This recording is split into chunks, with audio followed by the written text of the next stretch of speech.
Hello, sweet team. Welcome back to my channel. This is Sweet Achele with this highly requested corned beef pie recipe for you all. So I begin by peeling and cutting some potatoes into cubes, and I'm using golden potatoes. You may use any potato of your choice. I'll then transfer it into my pan, cover it up and cook it until it is al dente. I'll get the water out and cover it and allow it cool.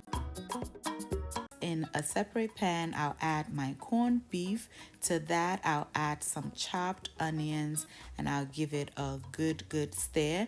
And I'll cook this, especially because this corned beef have a lot of oil in it. And since I'm not making any type of stew, I do not need all of this oil in my corned beef pie. So I'll get rid of the oil, place the pot back on fire and add my corned beef back. I'll season it with some of my spice mix, give it a stir, not too much, just a little bit, and then I'll add in some water because it dried up from me trying to get rid of most of the oil. I'll bring it back to a boil, then cover it to keep it from drying. Then in a bowl, I'll add in some flour, to that some salt, baking powder, and I'll mix it until it is well combined. I'll then add in some of this Cook brand margarine, and for this recipe you only need 1 cup. Now if using butter, I'll leave the link to my original recipe in the comment section, so do not forget to check it out in case you don't have this margarine. This margarine is high in fat, so we do not need a lot. If you use more than I have used here, it'll not work. It'll be too rich and we don't want that. So this is just perfect. I'll then add in some evaporated milk. Yes,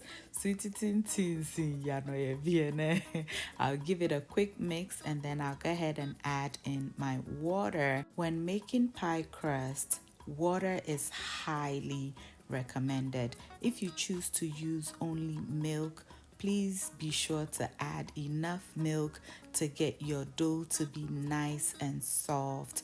Without water, once you place your dough or pie in the oven, it's going to dry out completely and it'll end up being hard. But if you hydrate it well enough, you're going to have the perfect flaky or mealy dough. So I'll just work it into a soft dough like this without needing too much, and then I'll divide it in half, wrap it in plastic wrap and allow it to rest for about 15 minutes for any gluten that may have been created to relax beautifully. Once ready, I'll go ahead and dust my work surface and divide my dough into 4 equal parts.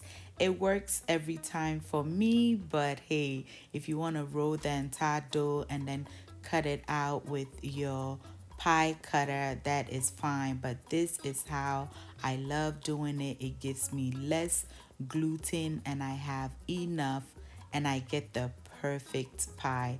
Okay, I'll set this aside and repeat the process until it is all done.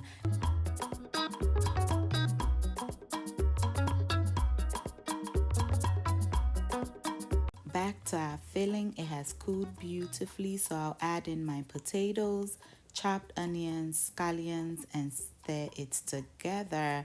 The purpose of the potatoes is to balance out the salt content in the corned beef, so I didn't add any seasoning at all to this recipe, just the salt that was already in the corned beef, and I didn't cook the potatoes with any salt. I'll then prep my egg wash, and I'm using egg whites and evaporated milk. You can use the whole egg if you prefer. There's no reason, I just wanted to go this route.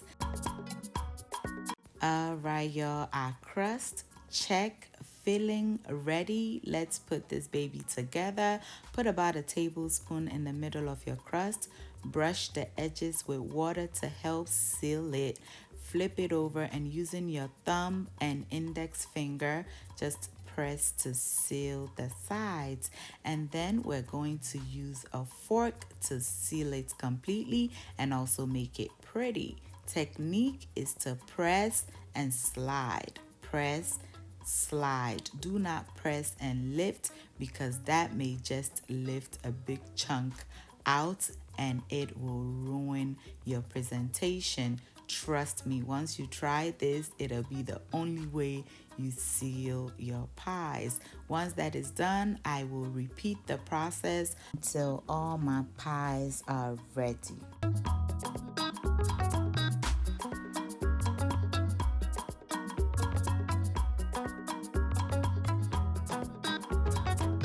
I'll transfer it onto my baking tray.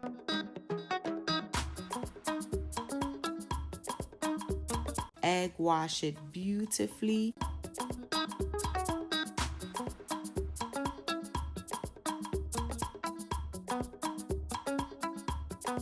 And then using the fork, I'll poke our usual holes that looks like a design, but actually it helps the pies not to explode in the baking process. So it is highly important that you do that. We'll then transfer our pies into a 350-degree Fahrenheit oven and bake it for about 20 to 30 minutes or until it is nice and golden brown. Please be sure not to over bake it because it'll end up being too hard and you would not enjoy it. Okay, trust me on this one.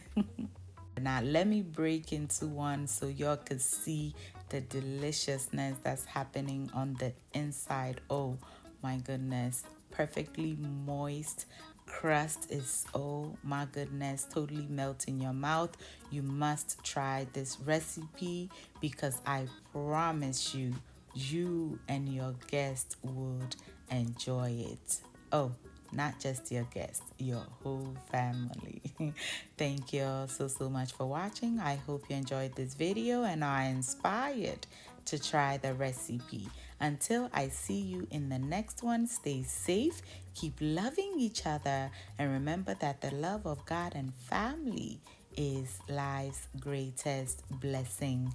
And guys, ke onamini ochemi sweet mahabotu.